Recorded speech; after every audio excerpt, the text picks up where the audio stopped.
Micro க்ரீனை பிஸ்னஸாக எடுக்க போகிறீங்களா? அப்போது இந்த டூலை பற்றி கண்டிப்பாக நீங்கள் தெரிஞ்சுக்கணும். இந்த கத்தியில் இந்த கார்னரில் ஒரு சின்ன கர்வ் இருக்குது பாருங்கள். அந்த மாதிரி ஒரு கத்தி தான் வந்து மைக்ரோ க்ரீன்ஸோட ஹார்வெஸ்டிங்க்கு ரொம்ப ரொம்ப உகந்தது. இது வந்து பிசுறு தட்டாமல் ப்ராப்பராக அதை கொண்டு போக முடியும். நீங்கள் இப்போ ஜூனியராக இருந்தீங்க, இப்போ தான் ஸ்டார்ட் பண்ண போகிறீங்க அப்படின்னா சிசர்ஸில் கூட நீங்கள் ஸ்டார்ட் பண்ணலாம். பட் ஞாபகம் வச்சுக்கோங்க, எப்போயாவது நீங்கள் கத்திக்கு போய் தான் ஆகணும். ஏன்னா கத்தி தான் வந்து அந்த பர்ஃபெக்ட் கட்டை வந்து உங்களுக்கு கொடுக்கும்.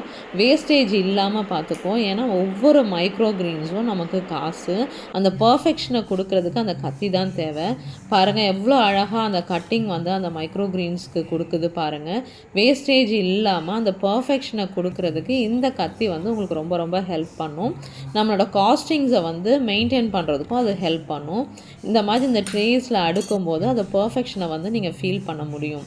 இந்த மாதிரி யூஸ்ஃபுல் இன்ஃபர்மேஷன் உங்களுக்கு வேணும் அப்படின்னா சாராஸ் மைக்ரோ க்ரீன்ஸுன்ற என்னோடய பேஜை ஃபாலோ பண்ணுங்கள். ஆன்லைன் அண்ட் ஆஃப்லைன் கிளாஸஸ் வேணும் அப்படின்னாலோ, ஃப்ரான்ச்சைஸியோ இல்லை பைபேக் பாலிசியோ வேணும் அப்படின்னாலோ சாராஸ் மைக்ரோ க்ரீன்ஸை காண்டாக்ட் பண்ணுங்கள். உங்களுக்கு அங்கேருந்து ஈஸியாக உங்களுக்கு அவைலபிளாக இருக்கும்.